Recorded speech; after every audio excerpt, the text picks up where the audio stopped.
My For You page has been filled with those garlic bread cream cheese stuffed bagels, and I know not all of us live in LA, so here's how you can make them at home. Now, they're actually pretty easy to make. We're going to start with the filling, which is just some softened cream cheese, sugar, and sweetened condensed milk. If you want it more salty and less sweet, just add less sugar. Then we're going to make the garlic butter, which is melted butter, garlic, Kewpie mayo, parmesan, 1 egg, oregano, a little bit of milk, and some chopped parsley. Also add in some salt and mix that together well. Then we'll take our bagels and make 6 cuts just like this, and then cut out small sections in each spot so that we can have some room for the filling. Using a piping bag, we're going to stuff it with the cream cheese filling, then dunk it in the garlic butter, which is my favorite part, and then place on a baking tray lined with parchment paper. Pop in the oven and bake until beautifully golden and crispy just like this. It has that perfect balance of sweet and salty while also being crispy and fluffy and creamy all at the same time. This is what I make when I only have 10 minutes, so need something quick and easy. Start by adding garlic, spring onion and chilli into a bowl. Then pour over the hot oil. Give it a good stir. Then add the light soy, dark soy, vinegar, grated cheese and cream cheese. Stir it all together again. Then add in the noodles. Give it one last stir and that's it.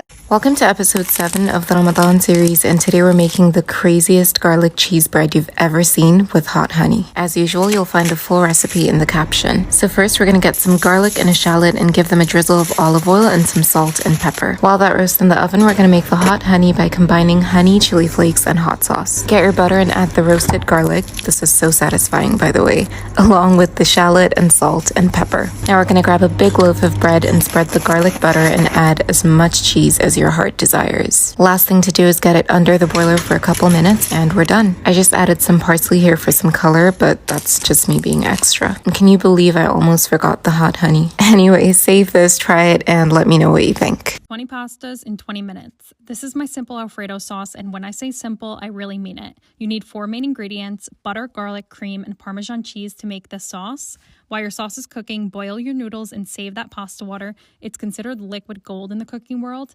Throw your pasta in your sauce and add pasta water to make it extra creamy, and finish it off with salt, pepper, more cheese, and fresh parsley. And there you have a 20-minute Alfredo dish using simple ingredients that you should already have on hand.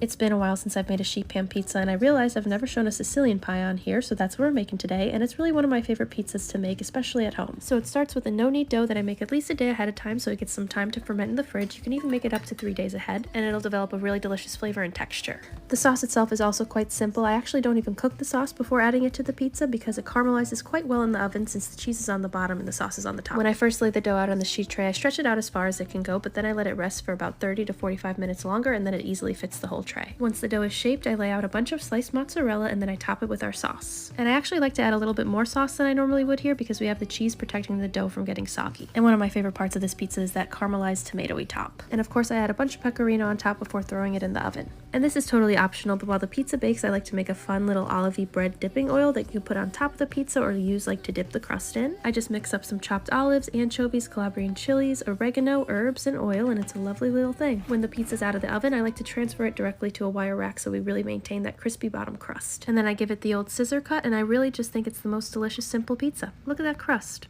The best single serving mac and cheese, and it's super easy to make. Start by combining 1 tablespoon of melted butter with 1 tablespoon of flour. Once that forms a paste, add in 1/2 cup of milk. When that starts to stick to the back of your spatula, add in 1/2 cup of cheese. After that, add in your seasonings, 1/4 cup of pasta water, and your pasta of choice. Now you can eat this as is, but I like to add it to a ramekin, top it off with some extra cheese and breadcrumbs. Then broil on high for 2 to 4 minutes. Here's some mac and cheese at the end, and enjoy!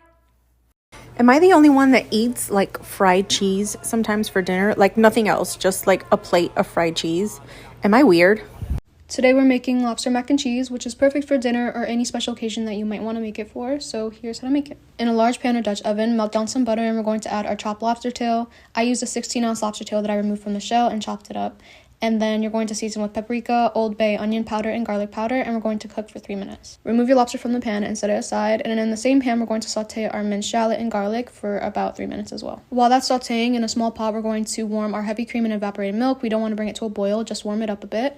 And then back to our sauteed onion and garlic, we're going to add our flour and saute that for another 3 minutes. Pour the warmed heavy cream and evaporated milk mixture into the pan along with the reserved pasta water, seasoned with white pepper, salt, paprika, garlic powder, onion powder, and Old Bay. Now we're going to add the freshly grated cheddar, Gouda, and Parmesan cheese to the pan and mix on low to medium heat until fully melted. And then we're going to return the cooked lobster to the cheese sauce and mix. Make sure to taste your cheese sauce and adjust the seasonings if you'd like, and then we're going to go ahead and mix in our cooked pasta. Preheat your oven to 400 degrees Fahrenheit, and we're going to begin layering our mac and cheese. So layer half of the mac and cheese in a baking dish or in a bread bowl like I'm using. Add some freshly grated cheese, another layer of your macaroni and cheese, and then another layer of freshly grated cheese. Bake for around 10 to 15 minutes until the cheese is melted and bubbly, and then an optional step would be broil the mac and cheese for a few minutes to crisp up the top a bit, but make sure you keep a close eye on it. Remove it from the oven and serve fresh, and you're done.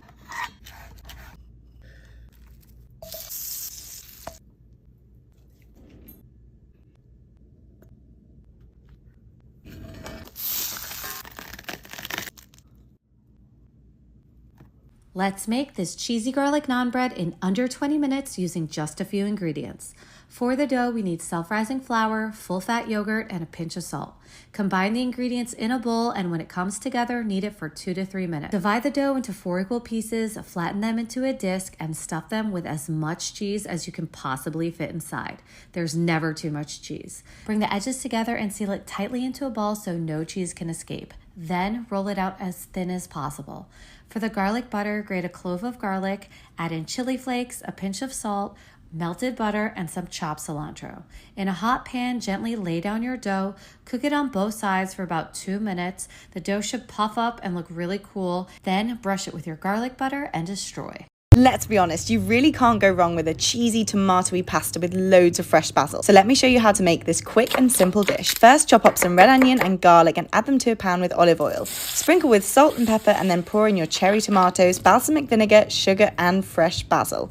Transfer your mixture into an oven-proof dish and tuck in your mozzarella. Drizzle with olive oil and then bake for 15 minutes. Meanwhile, cook your mafalda pasta and then serve up and enjoy. Welcome back to my series where we're making ingredients from scratch, and for episode 2, we're whipping up homemade mozzarella cheese. We're going to start by adding our milk to a pot, heat it up just until warm, not boiling, and then take it off the heat and add in your vinegar. You're immediately going to see the curd separate from the whey. It almost feels like a magic trick, and then you're going to strain it. It's a lot better if you do it with a cheesecloth or a towel. Heat it up in the microwave for 30 seconds to 1 minute until it's stretchable, and then you're going to salt it and shape it and then reheat it if you need to, and then you're going to have a super stretchy, almost dough-like consistency, and now you've made homemade mozzarella cheese. Just dunk it in some ice cold water to help it firm up, and then I had some homemade pizza dough from the other day, so I decided to make some pizza. Slice the cheese and add it onto your pizza. I also added some turkey pepperoni and jalapenos, and then once it was done, I added some Parmesan and hot honey, and it turned out so good. Sometimes there is nothing better than cheesy mashed potatoes, ribeye steak that melts in your mouth, and creamy mushroom sauce. It's starting to get a bit cooler here in the evenings, and this dish warmed me right up. I hope you guys enjoy this meal as much as I do. This is comfort food at its finest. It is so good. Enjoy.